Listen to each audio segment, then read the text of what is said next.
మెట్పల్లి ప్రజలకు నా యొక్క నమస్కారాలు. మెట్పల్లి సబ్ రిజిస్టర్ కార్యాలయంలో వ్యక్తిగత సమాచారాన్ని మరియు ప్రజల రికార్డ్స్, భూముల రికార్డ్స్ అన్ని భద్రపరిచే ఆఫీస్లో అబ్బో ఇక్కడ కేజీ చీరలు కొంటే అర కేజీ చీరలు ఫ్రీ అంట. మంగళ్య షాపింగ్ మాల్, కేజీల్లో సేల్, టన్నుల్లో ఆనందం.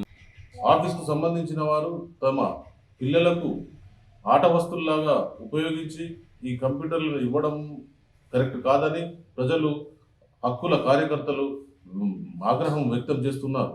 దీనివల్ల ప్రభుత్వ ఆస్తులను బాధ్యత రహితంగా ఒక ఆట వస్తువులాగా పిల్లలకు ఇవ్వడం వల్ల వ్యక్తిగత సమాచారం అంతా డిలీట్ అయితే చాలా ప్రాబ్లమ్స్, ఇబ్బందులకు గురవుతారని ప్రజలు హెచ్చరిస్తున్నారు. ఇలాంటి నిర్లక్ష్య ధోరణి వల్ల మెట్పల్లిలోని ప్రజలు చాలా ఇబ్బందులు ఎదుర్కొంటున్నారు. రిజిస్ట్రేషన్లు టైంకు చేయక దానివల్ల ప్రజలు ఇబ్బందులు ఎదుర్కొని అవసరం కొన్నిసార్లు చనిపోయేదాకా జరుగుతుంది. ఇలాంటి సన్నివేశాలు గతంలో కూడా జరిగినాయి. టైం మీద 10 లక్షలు, కోటి రూపాయలు రిజిస్ట్రేషన్ చేయకపోవడం వల్ల, ఆపడం వల్ల వాళ్ళు కుటుంబంలోని పెద్ద చనిపోవడం జరుగుతుంది, పెళ్ళిళ్ళు ఆగిపోవడం జరుగుతుంది.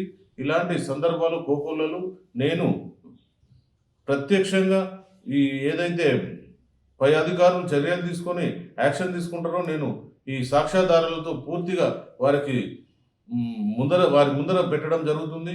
ఈ నేపథ్యంలో జరిగిన ఆట వస్తువులాగా కంప్యూటర్లను వాడిన ఇన్ఛార్జ్ సబ్ రిజిస్టర్ ప్రశాంత్ గారిపై చట్టరీత్యా తగు చర్యలు తీసుకొని న్యాయం చేయాల్సిందిగా, యాక్షన్ తీసుకోవాల్సిందిగా ప్రజలు కోరుతున్నారని తెలియజేయడమైనది.